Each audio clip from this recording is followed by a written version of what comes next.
The emergency signal pierced through the Galactic Council chamber like a knife. Ambassador sat in the human delegation seat, watching as the holographic display showed 3 colony worlds burning. The images were terrible. Cities that had stood for thousands of years were now nothing but ash and smoke. The representative, a small creature with 6 arms and pale blue skin, was crying. Its voice shook as it spoke through the translator device. "Please, we have no weapons, we have no armies. The Ravagers came without warning. They consume everything. Our people are dying by the millions." The council chamber fell silent, looked around at the other species. The tall, thin Cassians were shaking their heads. The rock-like Boreans sat perfectly still, their crystalline eyes dim. The floating aerials drifted nervously above their seats. Nobody spoke. Nobody offered help. The council leader, an ancient Cassian named Elder, finally broke the silence. "This is a tragedy, but the Ravager swarm is too dangerous. They are too many. We must focus on defending our core worlds." "You mean abandon them?" stood up. Her voice was steady but hard. "You're going to let an entire civilization die?" Elder turned his long neck toward her. "Ambassador, humanity has been part of this council for only 10 years. You do not understand the Ravagers. They are a force of nature. They cannot be reasoned with. They cannot be stopped. We can only hope they move on after they feed." Felt anger rising in her chest. She had seen the reports. There were peaceful traders and artists. They had no military at all. Their whole society was built on cooperation and trust, and now the galaxy was going to watch them die. "Then we'll go," said. The chamber erupted in surprised chirps, clicks, and whistles. Elder raised one thin hand for silence. "Excuse me. Humanity volunteers our fleet. We'll answer the distress call." A Borean council member, its voice like grinding stones, spoke up. "Humans have been in space for barely 50 standard years. Your ships are primitive. Your weapons are crude. What makes you think you can succeed where we cannot?" Smiled, but there was no warmth in it. "Because we've never backed down from a fight, not once in our entire history." Elder leaned forward. "Ambassador, I appreciate your species' enthusiasm, but this is not a matter of courage. The Ravagers number in the billions.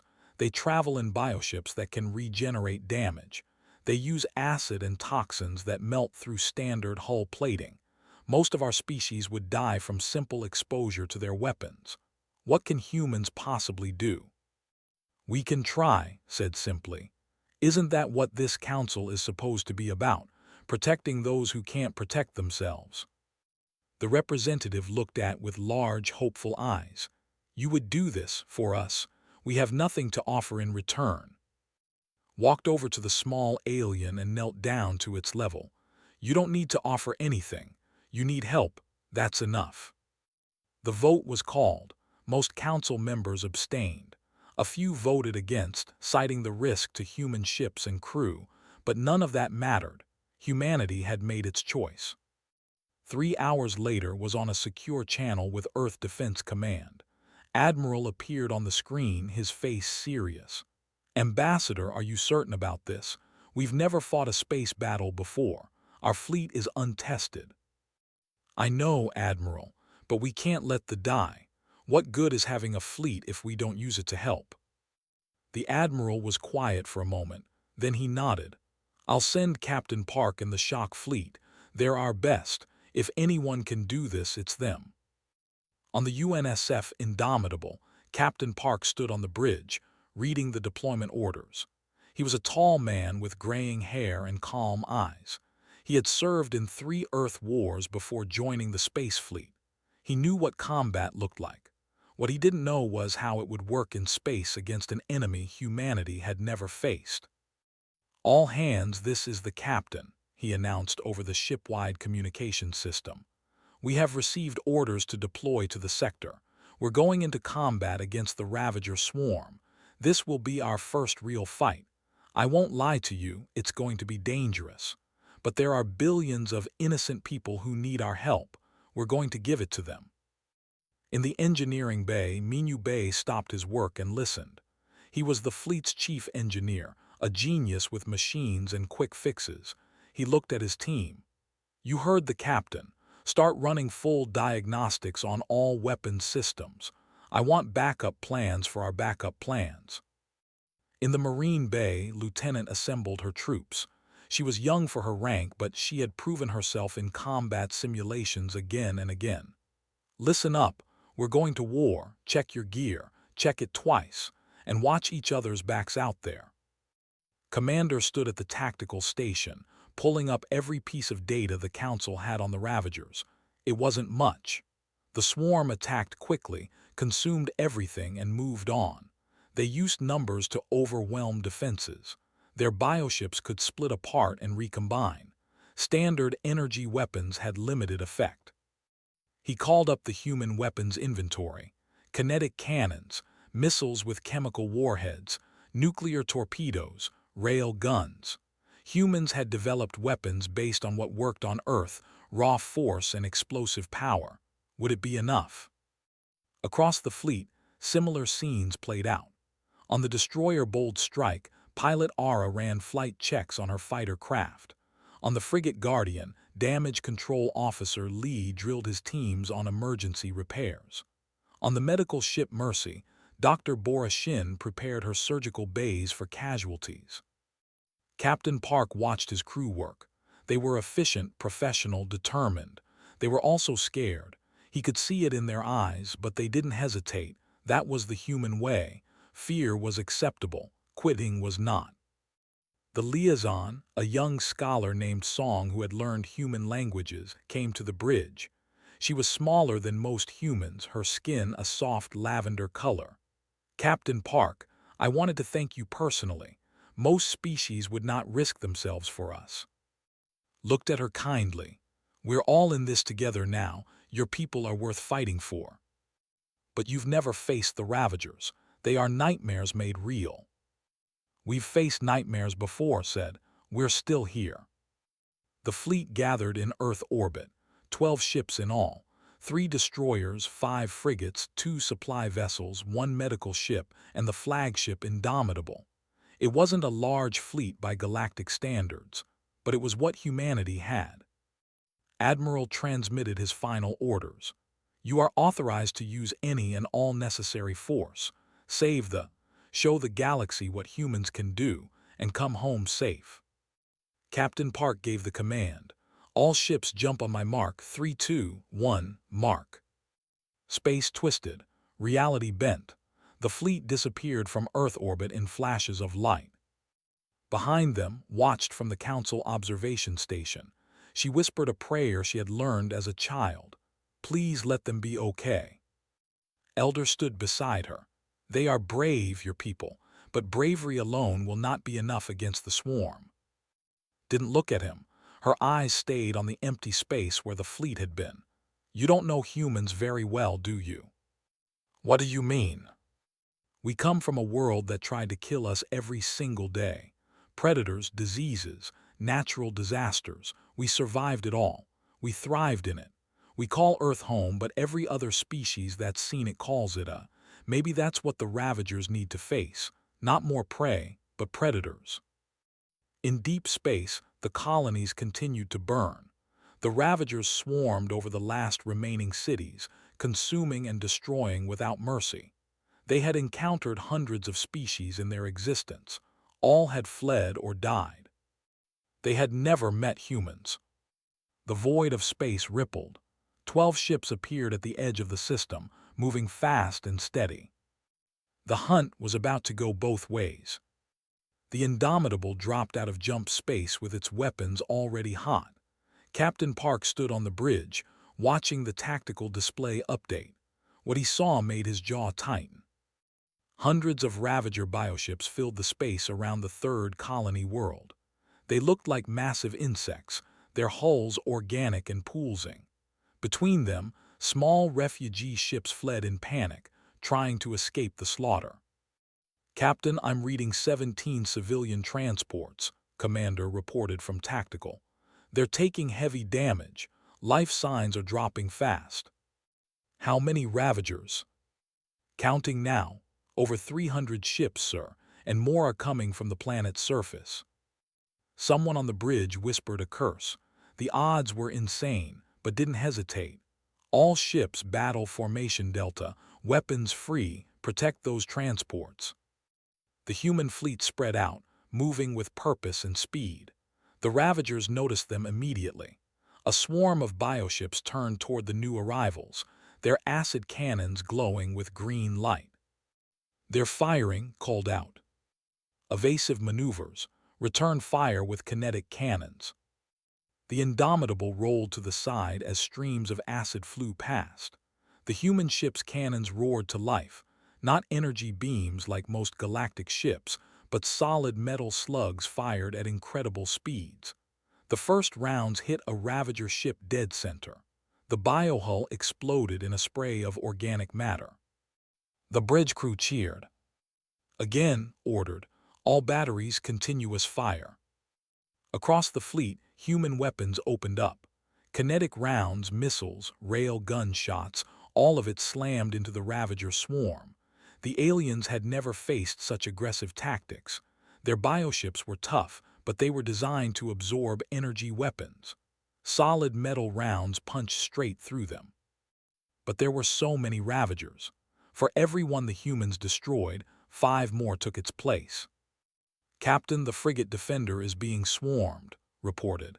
They're taking acid damage to their hull. On the Defender, Damage Control Officer Lee was already running toward the breach. Alarms screamed throughout the ship. The acid had eaten through 2 decks, and toxic fumes filled the corridors. "Put on your masks," shouted to his team. They obeyed, snapping breathing equipment over their faces. Then they ran straight into the damaged section. The liaison song watched from a safe station in horror. "They're going in there. The atmosphere is toxic. They'll die." The bridge officer looked at her confused. "That's what damage control does." "But the air is poisonous." "Yeah, that's why they have masks." Couldn't believe what she was seeing. Most species would abandon a damaged section, but humans ran toward the danger, and his team reached the breach. The acid was still eating through the hull, spreading like a disease. "Get the sealant guns," ordered. "We need to stop this now." His team worked fast, spraying chemical compounds that reacted with the acid and hardened into solid barriers. The acid fought back, trying to spread, but the humans were faster. They didn't care about the heat or the toxic fumes. They just worked. Within 10 minutes the breach was sealed, reported back to the bridge.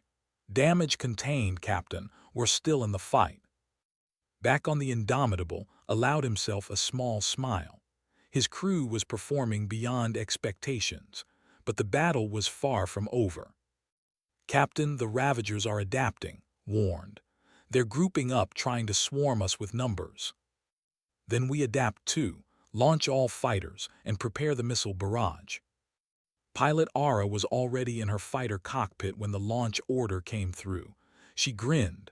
"Finally, some action. This is Fox Leader. All fighters form up on me. Let's show these bugs what humans can do." 12 fighters screamed out of the Indomitable's hangar bay. They were small, fast, and heavily armed. Ara led them straight into the densest part of the swarm. The Ravager bioships tried to track the human fighters, but they were too slow. Ara twisted and turned her ship through the enemy formation, firing missiles at point-blank range. Each explosion took out multiple Ravagers. "Yeehaw," she shouted over the comm. "These things can't hit worth a damn." Her wingman, another pilot named, laughed. "Don't get cocky, Ara. There's still a lot of them." "Cocky? I'm just getting started." On the medical ship Mercy, Dr. Bora Shin prepared for casualties. She knew they were coming. It was just a matter of when. The first wounded arrived within the hour, Marines from a boarding action, burned by acid and suffering from explosive decompression. Bora worked with quick, efficient movements. Her hands moved fast, cutting away damaged tissue, injecting medicines, sealing wounds. The medical observer watching her looked horrified. "You're being so rough with them," they said. Bora didn't even look up. They're humans. They can take it. If I'm gentle, they die. If I'm fast, they live. She was right. Within minutes, the wounded Marines were stabilized and already asking when they could return to duty.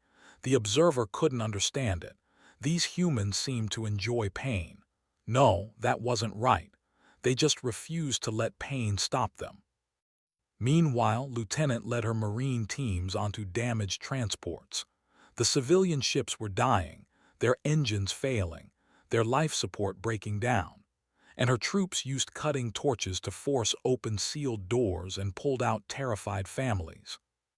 "Move, move, move," shouted. "We don't have much time." One transport was in particularly bad shape. The hull was breaching in multiple places. Vacuum was sucking the air out, sealed her armor, and went in anyway. She found 30 civilians huddled in a cargo bay, too scared to move. "It's okay," she called over her suit speakers. "We're here to help. Stay calm and follow me." She led them through corridors that were actively venting into space, her armored suit protecting her from the cold and vacuum. They had emergency suits, but they were fragile. Had to carry 3 of the children herself when their suits failed. When she finally got all 30 civilians to the safety of a human ship, she was exhausted. But there were more transports that needed help. She went back out. Captain watched the rescue operations while managing the larger battle. His ships were holding their own, but they were taking damage. The Ravagers just kept coming. For every 10 they destroyed, 20 more appeared. Analysis: can we win this? Commander looked at his displays. If it's just these ships, yes, sir. But I'm detecting more Ravagers coming from the planet. At this rate, they'll overwhelm us in 3 hours. Made a decision. Then we need to make them afraid. Prepare the frigate Vanguard for Protocol Omega. His eyes went wide. Sir, that protocol hasn't been tested in actual combat. There's a first time for everything. Send the order. On the frigate Vanguard, the crew received the command and went to work. Protocol Omega was a human invention, a tactic so crazy that the Galactic Council had refused to even discuss it. The crew evacuated the ship, leaving only a skeleton crew of volunteers on the bridge. Then they aimed the Vanguard directly at the densest concentration of Ravager bioships, and they fired all engines to maximum. The frigate accelerated to ramming speed. The Ravagers tried to move, but they were packed too close together. The Vanguard hit the swarm like a hammer hitting glass. The explosion that followed destroyed 47 Ravager ships in a single instant. The remaining crew had evacuated just before impact. Their escape pods, picked up by other human ships, watched the explosion and felt a weight in his chest.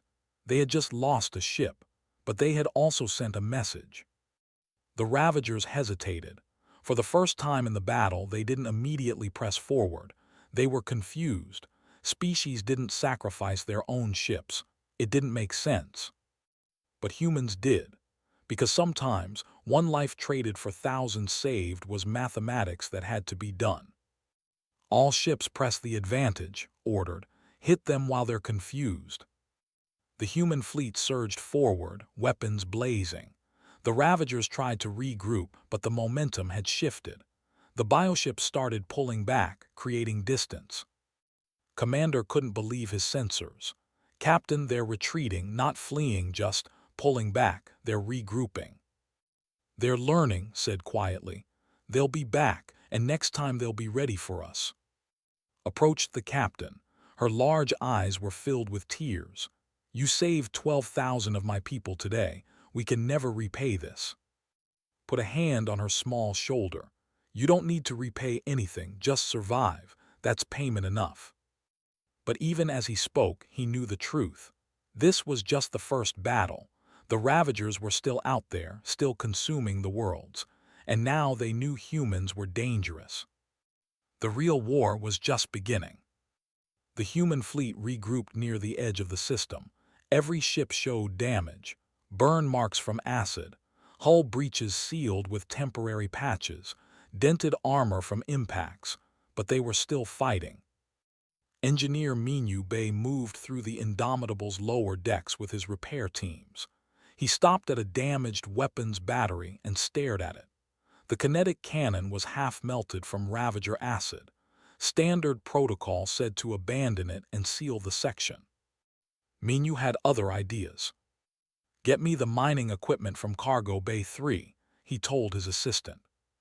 "Sir, the mining equipment, we're not miners." "No, but we've got industrial cutting lasers and bore drills down there. If I can modify the power couplings and reroute the targeting systems." He pulled out his and started sketching designs. 3 hours later, Minyu had turned a mining laser into a makeshift beam weapon. It wasn't pretty, it wasn't efficient, but it would fire. He grinned and reported to the captain. "Sir, weapon battery 7 is back online. Sort of, don't ask how." Captain looked at the engineering report and raised an eyebrow. "You turned a mining laser into a ship weapon." "Technically, I turned 3 mining lasers, 2 ore processing units, and a coffee machine into a ship weapon." A coffee machine. The heating element was the right size for the power regulator. "Sir, we're running low on spare parts. We have to improvise." Shook his head in amazement. "Carry on, engineer, whatever works." Across the fleet, similar scenes played out. Human ingenuity was turning damaged ships into fighting vessels again. They used duct tape and wire. They cannibalized non-essential systems. They made repairs that would horrify any proper engineer but somehow worked anyway. Song watched all of this with fascination. She had been studying human behavior since the battle started.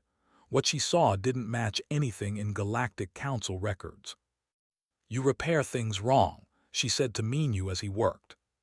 He looked up from his welding. "What do you mean, wrong?" "According to standard procedures, these repairs should fail. The systems aren't compatible.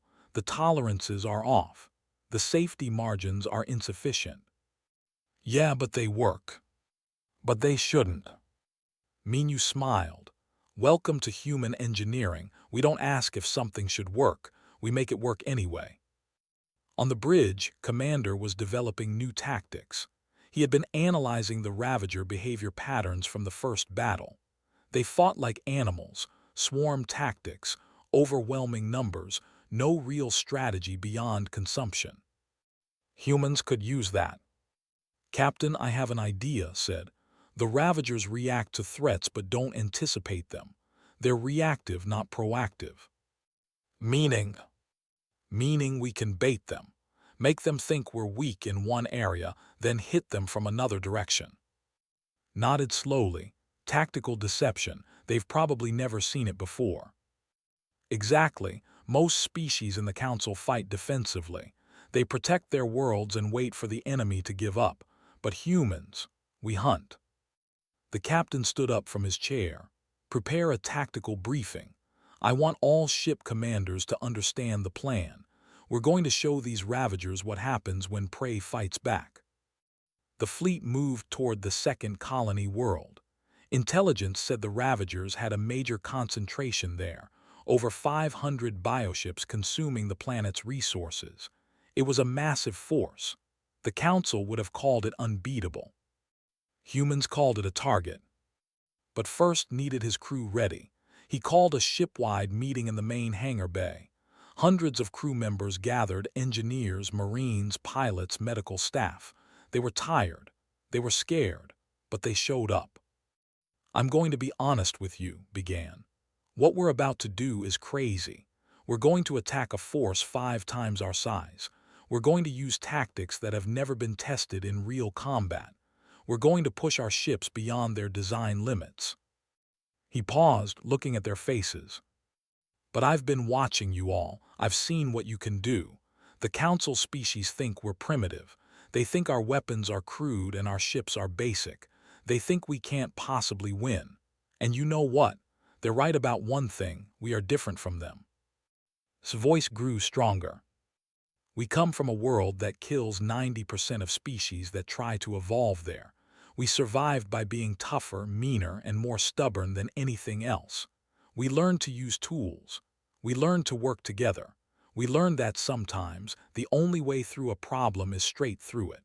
The Council species don't understand that, but the Ravagers are about to. The crew erupted in cheers. They were ready. Tactical Officer hand-presented the battle plan to the ship commanders. It was called Protocol Omega-2, and it was insane. "We're going to sacrifice our own ships," one commander asked. "Not sacrifice," corrected. "Weaponize. We evacuate the crew, load the ship with every explosive we have, and use it as a missile. The Ravagers won't expect it because no sane species would do it. But we will. We're human. We stopped being sane when we decided to climb down from the trees and start hunting things bigger than us." The plan was approved. 2 damaged frigates would be converted into weapons. The crews didn't hesitate. They stripped their ships of everything useful, packed the hulls with missiles and nuclear charges, and set up remote piloting systems. Meanwhile, Dr. Borashin dealt with the reality of combat medicine. More wounded arrived every hour.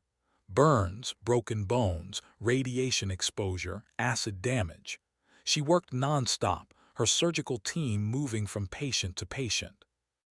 A medical observer finally worked up the courage to ask a question.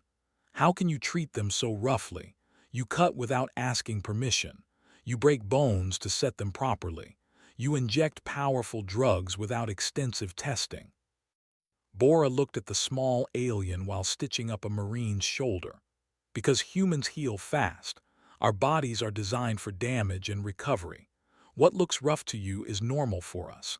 And in combat, fast medicine saves more lives than gentle medicine."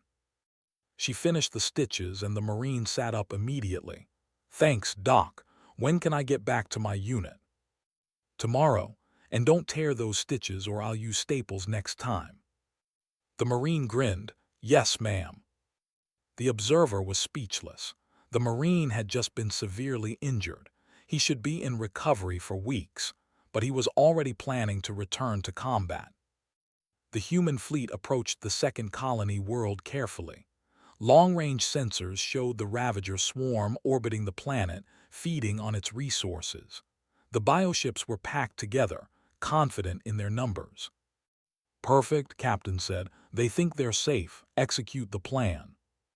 The 2 weaponized frigates moved forward on automated controls. They accelerated toward the planet, looking like ships trying to escape. The Ravagers noticed and sent a swarm to intercept them. That's when the rest of the human fleet appeared from behind a moon. The Ravagers were caught between 2 forces. They tried to turn, but it was too late. The weaponized frigates detonated in the middle of the swarm. The explosions were massive, nuclear fire combined with secondary detonations from Ravager ships. Over 200 bioships were destroyed instantly. "All ships weapons-free," ordered. "Hit them hard." The human fleet poured fire into the confused Ravagers. Kinetic rounds, missiles, Minus improvised beam weapons, everything they had. The battle turned into a slaughter. Lieutenant led her Marines onto damaged Ravager ships that were still functional. This was new, boarding enemy vessels. But humans had been boarding enemy ships in naval combat for thousands of years. The same tactics worked in space. Her team cut through the organic hulls with plasma torches. Inside, the bioships were nightmares. Pulsing walls, toxic atmospheres, creatures that tried to attack them. But the Marines were in full armor and they had trained for hostile environments. "Keep moving," shouted. "Find their control centers and plant the charges." They fought through the organic corridors, shooting anything that moved. The inside of a Ravager ship was like being inside a living creature. It was designed to terrify. But humans had spent thousands of years hunting predators.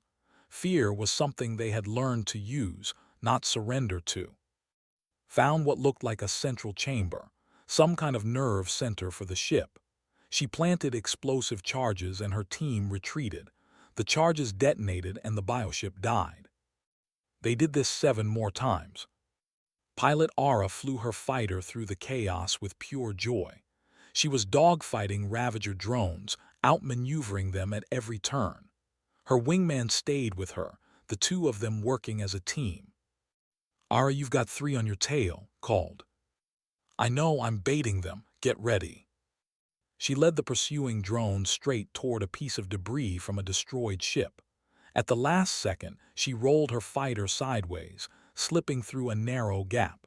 The Ravager drones couldn't turn fast enough. They crashed into the debris. "Yes," Ara shouted, "that's how it's done." The battle lasted 6 hours. When it ended, the Ravager presence at the second colony world was broken. The humans had lost 1 destroyer and dozens of fighters, but they had destroyed over 400 enemy ships. Captain looked at the aftermath on his displays. They had won, but he knew what this victory really meant. Humans had just proven they could fight the Ravagers and win, not by being more advanced, not by having better technology, but by being willing to do whatever it took. Admiral contacted from Earth. "Captain Park, the Council is watching your battle reports. They're calling your tactics barbaric and excessive." Smiled. "They can call us whatever they want, sir. We saved another 10,000 civilians today. That's what matters." "Agreed, but be careful, Captain. The Council is starting to fear what humans can do." "Let them fear. Right now, the only thing that matters is that the Ravagers fear us more." Approached after the transmission ended. "Captain, I must ask, why do humans fight this way? The Council species would never take such risks." Looked at her thoughtfully. "It's simple. Earth taught us that nothing is given freely. We had to fight for every meal, every shelter, every piece of land. We learned that survival means being willing to do what others won't. The Council species evolved on easier worlds. They don't understand that sometimes the only way to win is to be more dangerous than your enemy." "You make it sound so simple." "It is simple. Complicated things get people killed." Intelligence officer hadn't slept in 36 hours. She sat in her small office aboard the Indomitable, surrounded by holographic displays showing data streams from hundreds of sources. Her eyes were bloodshot but focused. She was hunting something. "There," she whispered, highlighting a pattern in the sensor data. "Got you." She ran to the bridge where Captain was reviewing damage reports. "Sir, I found it, the Hive ship." Looked up sharply. "You're certain?" 95% certain, sir. I've been tracking unusual gravity signatures. All the Ravager swarms originate from a single point deep in the asteroid belt. Something massive is hiding there. Something that's coordinating all their movements." Commander pulled up the data. "If we take out their command ship, the swarm might collapse. Or it might make them more dangerous," said. "But either way, we have to try. Good work, get some sleep, you've earned it." Shook her head. "With respect, sir, I'll sleep when they are safe." Admiral approved the assault plan within an hour. His face appeared on the main screen, looking tired but determined. "Captain Park, the Council is demanding we withdraw. They say attacking the Hive ship is too dangerous. They want us to focus on defensive operations only." "And your orders, sir?" The Admiral smiled grimly. "My orders are that humanity didn't come here to play defense. Take that Hive ship down. Show these aliens what humans do to bullies." The entire fleet prepared for the assault. This would be different from the previous battles. They weren't just fighting a swarm. They were going into the enemy's home and killing it. Drop Commander O gathered his shock Marines in the hangar bay. These were the elite, soldiers trained for the most dangerous missions. They wore heavy suits that increased their strength and protected them from hostile environments. "Listen up," his voice boomed through the bay. "We're about to board a living nightmare. The Hive ship is going to be full of things designed to kill us. Toxic atmospheres, organic traps, Ravager defenders.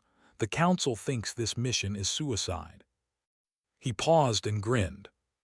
"They're right, it probably is suicide, but we're doing it anyway because that's what humans do. We're the species that looked at Mount Everest and said, 'I'm going to climb that.' We're the species that went to the moon just to prove we could. And now we're the species that's going to kill a hive ship from the inside. Questions. A young Marine raised her hand. Sir, what's our extraction plan if things go wrong? If things go wrong, we improvise. If improvising doesn't work, we fight until we can't fight anymore. And if we can't fight anymore, we make sure we take enough of them with us that the next team has an easier time. Welcome to Shock Marine Tactics. The Marines cheered. They knew the risks. They didn't care. The fleet moved through the asteroid belt carefully. The hive ship was hiding among the rocks, using them as camouflage. It was massive, easily 10 times the size of the Indomitable. Its hull pulsed with organic matter, and smaller Ravager ships swarmed around it like insects protecting a nest. That's a lot of enemies, Commander observed. Then we better make sure we hit hard and fast, replied. Prepare the assault plan. We're going to need every trick we have. Tactical Officer Hand brought up the attack formation. It was aggressive, maybe too aggressive. The human ships would charge straight at the hive while fighters cleared a path. Then the drop ships would launch, carrying the Marines directly onto the hive's surface. The Council would call it insane. Humans called it Tuesday. All ships, this is the captain announced. We're going to do something that's never been done before. We're going to kill a hive ship, not from a distance, not with long-range weapons. We're going inside it and we're going to rip its heart out, for humanity, for everyone who's ever been told they're too weak to fight back. Let's show them what can do. The fleet accelerated forward. The Ravager swarm reacted immediately, moving to intercept. But Pilot Ara and her fighter squadrons were already launching. All fighters, this is Fox Leader, Ara called over the comm. Our job is to make a hole, make it big and make it messy. Let's go. The fighters screamed into the swarm like angry wasps. Ara twisted her ship through impossible maneuvers, firing missiles at point-blank range. Her targeting computer couldn't keep up with her instincts. She was flying on pure skill and adrenaline. Beside her matched her move for move. They had flown together for years. They knew each other's patterns. They were a team. Ara, break left, shouted. She rolled left without questioning. A Ravager bioweapon passed through the space where she had been, fired, destroying the enemy ship. Thanks, partner. That's 3 you owe me. Keep counting. I'll pay you back before this is over. The fighters carved a path through the swarm. Behind them, the capital ships followed, their weapons blazing. The Indomitable led the charge, taking hits but pushing forward. On the medical ship Mercy, Dr. Bora Shin prepared her surgical bays. She knew casualties were coming. She just didn't know how bad it would be. Her hands were steady as she arranged her instruments. She had performed surgery in worse conditions than this. The drop ships launched when the fleet was within range. 20 armored vessels carrying 500 Marines shot toward the hive ship's surface. Ravager defenses tried to stop them, but the fighters provided cover. Oh, watch from the lead dropship as they approached the organic hull. It looked like skin, thick, pulsing, alive. His stomach turned, but his face remained calm. 30 seconds to impact, the pilot announced. Lock and load, ordered. Remember your training, watch your sectors, trust your team. The drop ships hit the hive surface hard. Immediately, cutting torches activated, burning through the organic hull. Toxic gases poured out, but the Marines' suits protected them. They dropped into the interior of the hive ship. It was hell. The inside of the hive was a maze of organic tunnels, pulsing walls, and creatures that looked like nightmares. The air was poison. The temperature was extreme. Acid dripped from the ceiling. Everything was designed to kill. The Marines loved it. First squad take point, ordered. Second squad cover our 6, third squad with me. They moved through the tunnels in formation, their weapons firing at anything that moved. Ravager defenders attacked from every direction, insect-like creatures with blade arms and acid spit. But the Marines in their suits were stronger, faster, and angrier. One Marine, a big woman named, punched straight through a Ravager defender. Her suit's enhanced strength crushed the creature's carapace. She laughed and moved on to the next one.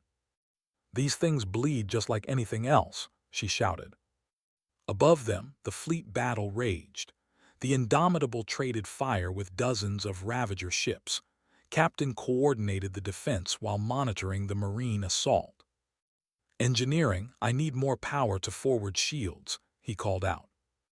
Minu's voice came back immediately. "You want power, I can give you power, but the port thruster is going to stop working." "We're not running anyway, do it." The shield strengthened just in time to deflect a volley of acid attacks, but the Indomitable was taking a beating. So was the rest of the fleet. On the destroyer Bold Strike, Damage Control Officer Lee was fighting fires in 3 different sections. His team worked frantically to keep the ship functional. When a plasma conduit exploded, threw himself in front of his crew, taking the blast on his armored suit. He got up and kept working. "Nobody dies today," he shouted. "Not on my ship." Inside the hive, the Marines pushed deeper. They were looking for the central chamber, the heart of the hive where the queen would be. Intelligence said it would be in the center, protected by the thickest walls and strongest defenders. Led his team through a massive organic cavern. The walls pulsed like a heartbeat. Strange fluids dripped from above, and in the center of the chamber they found what they were looking for. The Ravager Queen was enormous, 50 meters long, with dozens of limbs and a body that seemed to be part of the ship itself. It sensed the Marines and let out a sound that made their ears ring even through their helmets. "That's our target," shouted. "Hit it with everything." The Marines opened fire. Bullets, grenades, plasma charges, all of it struck the Queen. She roared and attacked, her limbs smashing into the Marines. 2 soldiers were crushed immediately, but the others kept fighting. Dodged a massive claw and planted explosive charges on the Queen's hide. "Fall back," charges said. The Marines retreated while the Queen tried to follow. They made it to the tunnel entrance when detonated the charges. The explosion was massive. The Queen screamed and collapsed. But she wasn't dead. She was wounded and furious. "Second wave," ordered, "finish this." The Marines charged back in. This time they got close, using their suit strength to tear at the Queen's body. It was brutal, savage, primitive, but it worked. The Queen's movement slowed. Her screams weakened. Marine climbed onto the Queen's back and planted a nuclear charge. "Fire in the hole." Everyone ran. The nuclear device detonated in a blinding flash. When the light faded, the Queen was dead. The heart of the hive had stopped beating. "Target eliminated," reported to the fleet, requesting extraction. On the Indomitable, Captain allowed himself to smile. "All ships cover the Marines' extraction. Get them out of there." But something strange was happening. The Ravager swarm around the hive was breaking apart. Without the Queen's coordination, the individual ships were confused. They started fleeing in random directions. "They're running," Commander said in amazement. "The swarm is collapsing." "All ships pursue and destroy," ordered. "Don't let them regroup." The human fleet tore into the fleeing Ravagers. It was a complete victory. When the Marines were safely back aboard, delivered his report. They had lost 47 Marines, almost 10% of the assault force. The cost was heavy. But they had killed a hive ship. They had broken the Ravager swarm. The colonies were safe. Captain stood in the hangar bay as the wounded were carried to medical. He saw the tired, battered faces of his crew. They had done the impossible, but the price was real. Admiral appeared on his communicator. "Captain, the Council is in an uproar. They're saying your tactics are too violent, too risky. Some are calling for sanctions against humanity." Looked at the body bags being carried past. Good people who had given everything. "Sir, tell the Council they can say whatever they want. We came here to save lives. We did that. If they have a problem with our methods, they should have sent their own fleets." The Admiral nodded. Agreed. Come home, Captain, you've earned it. But wasn't ready to leave yet. He looked at the liaison. How many of your people are left? Thanks to you, almost 3 million. The colonies are damaged but alive. Captain, we owe you everything. You don't owe us anything, said quietly. We're just glad we could help. The Galactic Council chamber was louder than anyone could remember. Representatives from 70 species argued, shouted, and demanded answers. At the center of it all stood Ambassador, calm and quiet while chaos swirled around her. Elder finally called for order. The ancient Kashan's voice cut through the noise.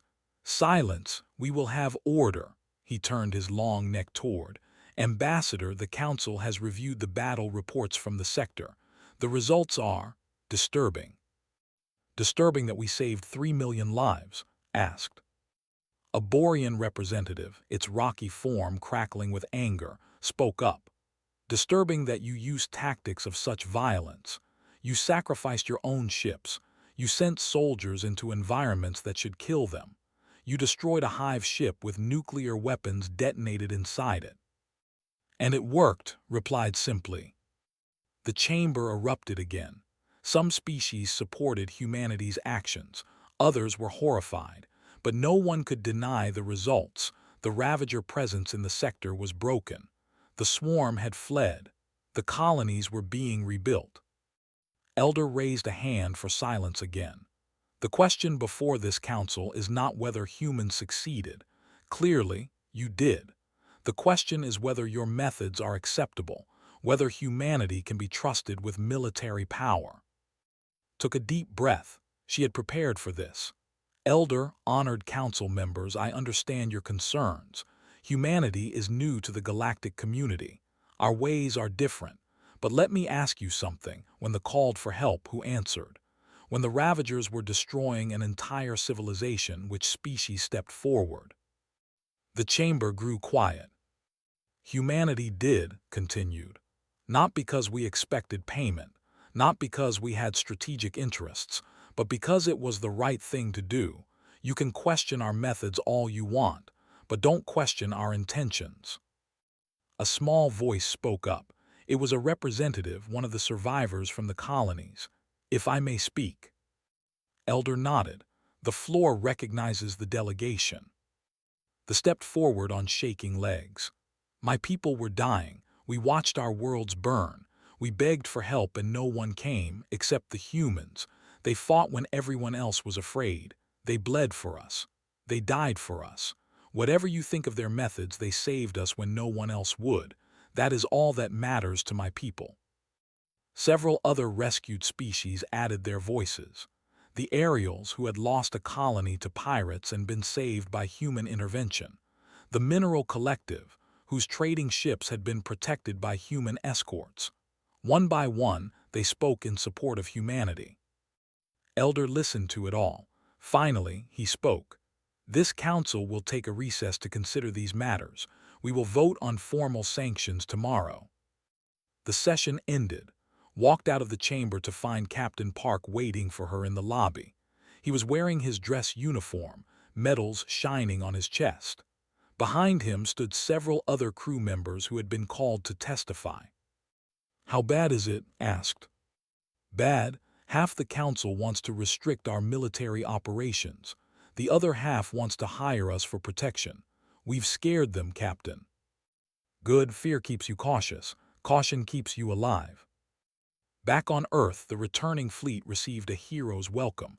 Millions gathered to watch as the damaged ships entered orbit. But there was sadness too. The ceremony for the fallen was attended by thousands. Families who had lost loved ones. Friends saying goodbye. Captain stood at the memorial with Admiral. They saluted as the names were read. Each name was a person. Each person had a story. The cost of victory was measured in these names. Do you think it was worth it? The Admiral asked quietly. Didn't answer immediately. He thought about the 3 million who were alive because of the sacrifice. He thought about his crew, exhausted but proud. He thought about humanity's place in the galaxy. Yes, he finally said. It was worth it, but I'll carry these names with me for the rest of my life. Construction was all ready. The survivors were rebuilding with help from human engineers. Minyu Bay was there with a team, showing the how to reinforce their structures and install defense systems. "You don't have to do this," an engineer said to him. "You've already done so much." Minyu smiled. "We're here anyway. Might as well help. Besides, your people make amazing food. I'm not leaving until I get more of those crystal fruits." Throughout the sector, humanity's reputation was spreading. The species that had been dismissed as primitive newcomers were now the ones everyone talked about. Stories circulated about human endurance, human creativity, human stubbornness. Dr. Bora Shin published her combat medicine techniques. Other species were horrified by the procedures but couldn't argue with the survival rates. She received offers to teach at medical schools across the galaxy. Lieutenant and her Marines became instructors, training other species in combat tactics. Most couldn't handle the physical demands, but they learned the principles: adapt, overcome, never quit. Pilot Aura became something of a celebrity. Young pilots from various species wanted to learn from her. She started a training program, though she had to significantly tone down her flying style because most species couldn't handle the G-forces. Engineer Minyu Bay's improvised weapon designs were studied intensely. The council officially condemned his methods as unsafe and unorthodox. Privately, several military organizations tried to hire him. 1 month after the battle, the Galactic Council reached its decision. Elder made the announcement with the chamber full. Ambassador stood before them, ready for whatever came. "The Galactic Council has debated extensively," Elder began. "Humanity's methods are unconventional. Your willingness to take casualties is disturbing. Your tactical approaches violate many of our established warfare conventions." Prepared herself for sanctions and restrictions. "However," Elder continued, "the Council cannot deny the results. 3 million lives were saved. The Ravager threat in that sector has been eliminated, and humanity accomplished this when no other species would even try.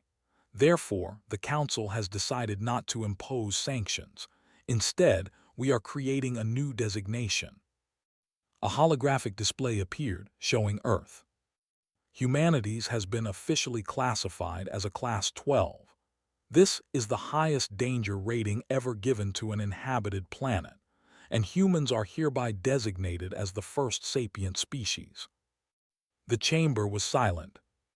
"What does that mean?" asked. "It means," Elder said, "that the galaxy now understands where you come from.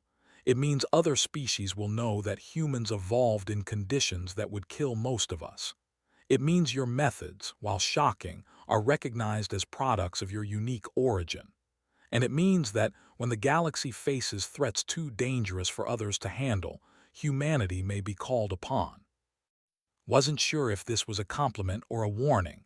Maybe it was both. 3 days later, Captain was back aboard the Indomitable. The ship had been repaired and upgraded. His crew was rested and ready. He stood on the bridge, looking at the stars, when Commander approached.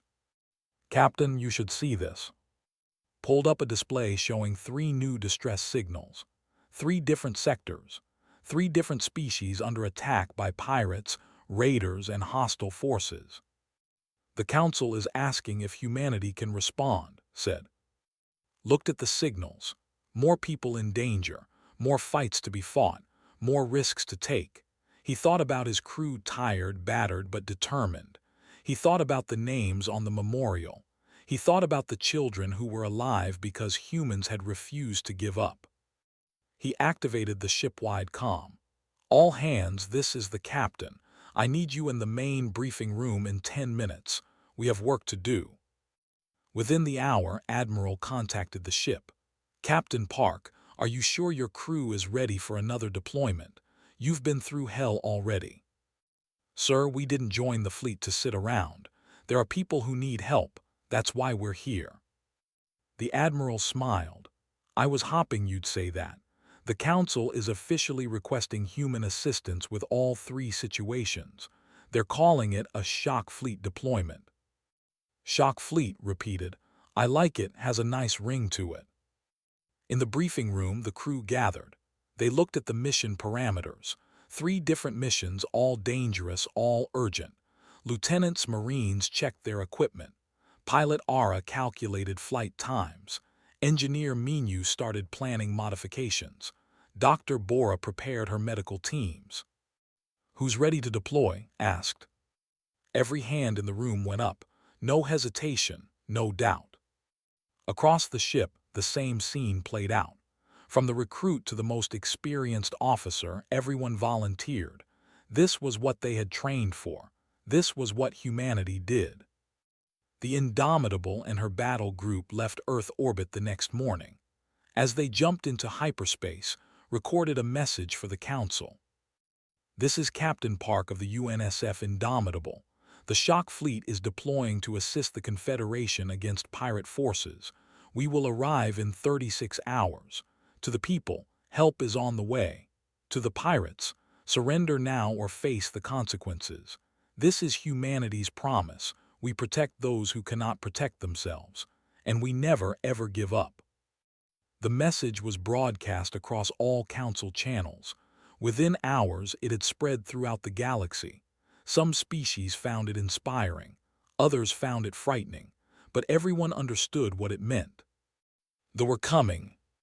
On Earth, Song watched the news broadcasts with her community. They had been given sanctuary on Earth while there was rebuilt. She had spent weeks studying human culture, trying to understand these strange, violent, compassionate people who had saved her species.